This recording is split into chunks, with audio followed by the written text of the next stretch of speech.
Wahai ketahuilah, sesungguhnya Muslim bersaudara. Wahai berpeganglah pada tali Allah Ta'ala. Ayo, ayo bersatu padu, ayo, ayo dan seirama, ayo, ayo seiman sejalan, berpedoman pada Quran. Mari galang persatuan, berpedoman pada Quran. Mari galang persatuan, ayo, ayo bersatu padu, ayo, ayo dan seirama, ayo, ayo rapatkan barisan agar semua musuh Islam takkan punya kesempatan, agar semua musuh Islam takkan punya kesempatan. Janganlah kalian suka berpecah belah, laksana buih di atas lautan, selalu diombang-ambingkan. Jiwa dan raga juga harta, jiwa dan raga juga harta, kita relakan demi agama dan demi tegaknya kebenaran. Kita relakan demi agama dan demi tegaknya kebenaran. Kita semua takkan rela, kita semua takkan rela apabila ada yang coba-coba mengganggu dan merusak akidah. Apabila ada yang coba-coba mengganggu dan merusak akidah. Allah, Allah, hanya padanya Allah, Allah kita menyembah, Allah, Allah tunduk dan bertakwa. Bila datang kebenaran pasti hancur kebatilan. Bila datang kebenaran pasti hancur kebatilan. Janganlah kalian suka berpecah belah, wala tafarraqu. Jangan kalian berpecah belah. Wa'tasimu bihablillahi jami'a wala tafarraqu. Tadi disindir oleh ayat di awal, wala tafarraqu, jangan bercerai-berai, jangan berpecah belah. Jangan acak-acakan. Jadi kalau sudah merasa bertuhan yang sama, berkitab yang sama, usul-usul pokok agama yang sama, mbok ya dirangkul, diajak berdiskusi bersama-sama untuk sementara hilangkan perbedaan-perbedaan yang ecek-ecek, yang kecil-kecil, yang furu'iyah tadi. Kelompok sana tidak pakai kunut, aku nggak mau ikut gabung. Kelompok sana tarawihnya cuma 11, aku nggak mau ikut gabung. Kelompok sana celananya cingkrang, aku nggak mau. Kelompok sana jidatnya hitam, aku nggak mau.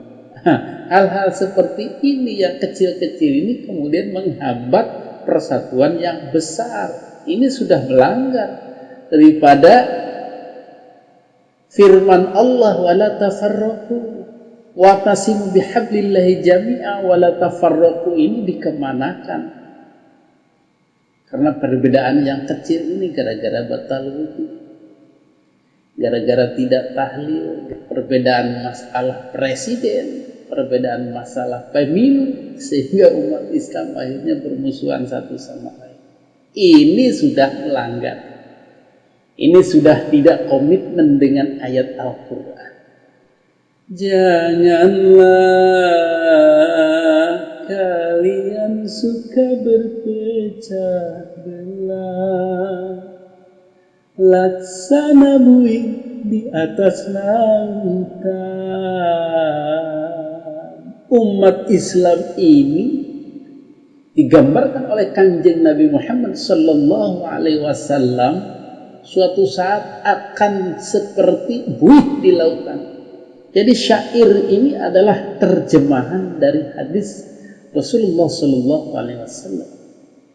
Akan ada suatu masa kalian itu bagai buih di lautan, kata Kanjeng. Kemudian sahabat bertanya, apakah jumlah kami sedikit ya Rasulullah? Kata Nabi, bukan masalah kalian itu sedikit, tapi kalian tidak punya kekompakan, tidak punya iman yang bagus, tidak punya tauhid yang bagus, tidak punya semangat juang yang bagus, tidak punya idealisme yang bagus, sehingga gampang diombang-ambingkan oleh orang lain, umat lain. Seperti buih di atas lautan, diombang-ambingkan, tidak punya ketetapan, tidak punya keistiqomahan, tidak punya power. Kesana kemari mau, kesana kemari diadu domba mau, kesana kemari dimanfaatkan pun mau. Inilah yang dikhawatirkan Rasulullah Sallallahu Alaihi Wasallam, sehingga ditulis oleh Kiai Haji Roma Irama, laksana buih di atas lautan, selalu diombang-ambingkan. Goyah, tidak bisa tetap, tidak bisa kemana, tidak punya power. Na'udzubillahi min dzalik. Anfusana wa abdana wa amwalana insake awak kita, wa abdana insake jiwa kita, wa abdana lan insake awak kita, wa amwalana lan insake mal kita.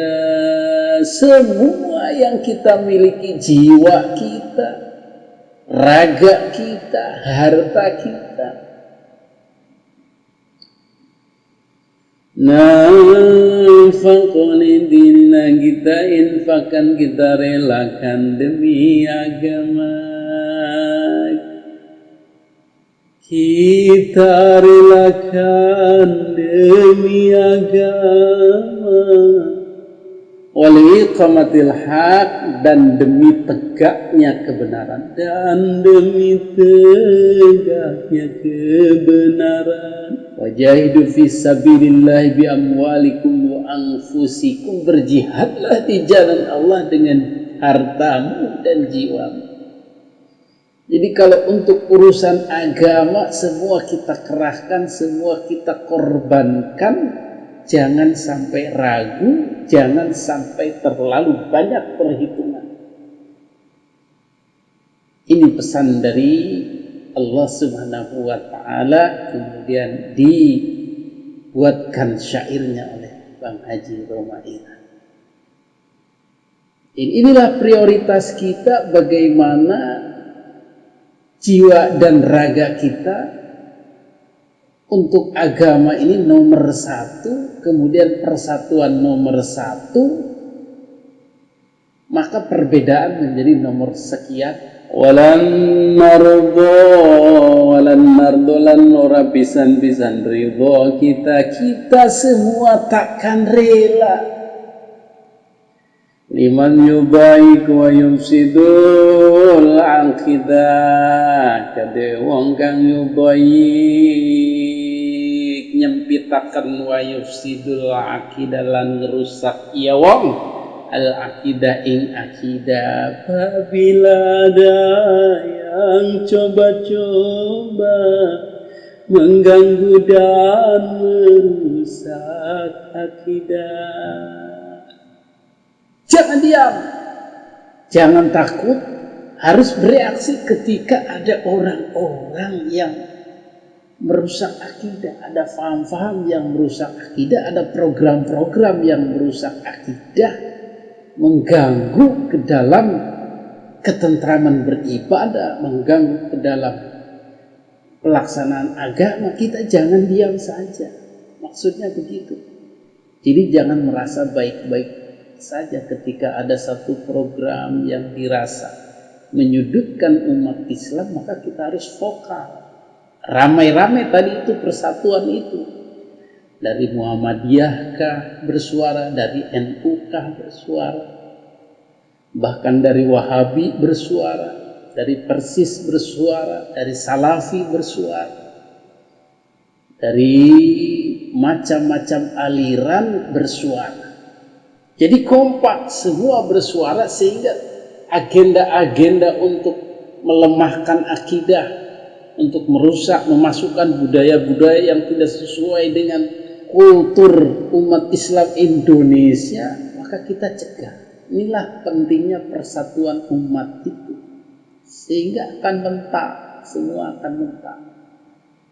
Kegiatan-kegiatan yang merusak agama itu akan mentak, akan musnah, akan hilang ketika kita gertak, ketika kita kompak. Allah Allah iyyahu na'budu wa nasya wa nattaqi. Jadi ing Allah, Allah ing Allah, iyyahu ing Allah, kepada Allah, hanya kepada Allah, iyyahu na'budu, kita menyembah, wa nasya, dan kita tunduk, wa nattaqi, dan kita bertakwa. Jadi yang jadi fokus kita adalah ketakwaan kita kepada Allah, ketakutan kita kepada Allah, ketundukan kita kepada Allah, yang menjadikan kita bersemangat dalam mengenyahkan mereka yang mengganggu akidah, merusak akidah. Dan kepada Allah, iman kepada Allah lah ini yang membuat kita ingin bersatu.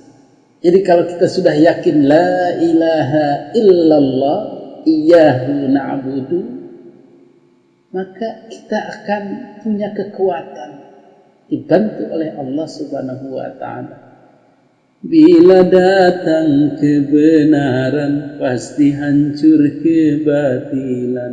Fa idza ja'al haqq zahaqal batil. Bila datang maka tatkala ja'a itu datang al-haq, apa kebenaran, zahaqal batil, maka kebatilan akan.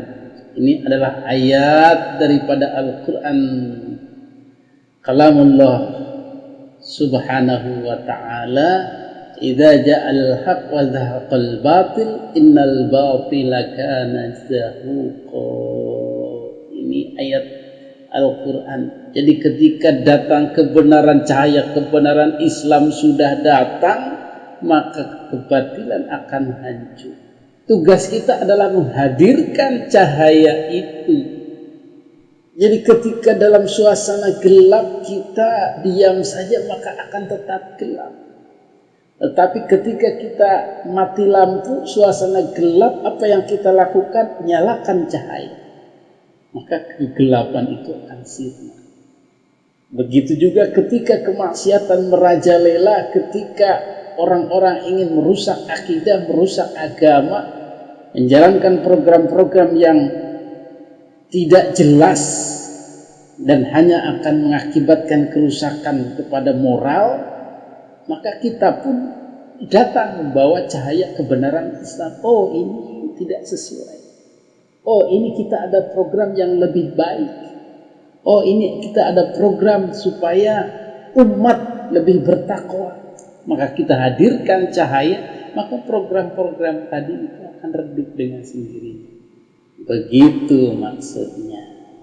Jadi bagaimana poin utama dari syair ini? Pertama, kita harus bersatu dulu. Kita harus kompak dulu. Berbagai macam aliran yang ada di Indonesia ini, ya mau nggak mau harus patuh pada ayat wa'tasimu bihablillahi jami'an wa la tafarraqu. Patuh pada ayat innamal mu'minuna ikhwah. Patuh pada hadis muslim lil muslim kal bunyan wahid yasuddu ba'duhu ba'dha. Jadi muslim satu dengan muslim lainnya itu seperti sebuah bangunan yang satu sama lain elemennya itu saling menopang. Jadi Al-Quran dan hadis yang sudah sangat jelas ini ya diamalkan. Dan poin yang selanjutnya setelah kita bersatu, maka kita akan punya semangat untuk jihad fisabilillah bi amwalikum wa anfusikum. Kemudian kita korbankan jiwa dan raga ini untuk agama. Di antaranya adalah orang-orang yang merusak akidah, merusak agama. Kita harus siap melawannya secara kompak tadi itu, bersatu itu. Akan mudah ketika kita berjuang masing-masing dalam menghadang agenda-agenda barat, misalnya agenda-agenda Kristen, agenda-agenda ateis, agenda-agenda kapitalis. Maka ketika kita bersatu akan lebih mudah. Kemudian dengan persatuan itulah kita menghadirkan cahaya bersama-sama, menghadirkan program-program yang baik yang berasal dari umat Islam tadi itu. Maka dengan sendirinya program-program kapitalis, program-program barat, program-program yang merusak moral akan redup dengan sendirinya, tidak akan berhasil. Nah, inilah suatu agenda yang harus kita laksanakan. Maka untuk poin pertama yang akan kita bahas adalah bagaimana mempersatukan elemen Islam, aliran-aliran atau kelompok-kelompok Islam yang ada di Indonesia ini menjadi minimal kompak dalam skala yang usul. Maka dalam hal ini nanti kita akan bahas bagaimana kelompok-kelompok Islam yang ada di Indonesia ini kita urai. Untuk pembahasan pertama adalah mengambil tema persatuan NU Wahabi. Ini NU dan Wahabi.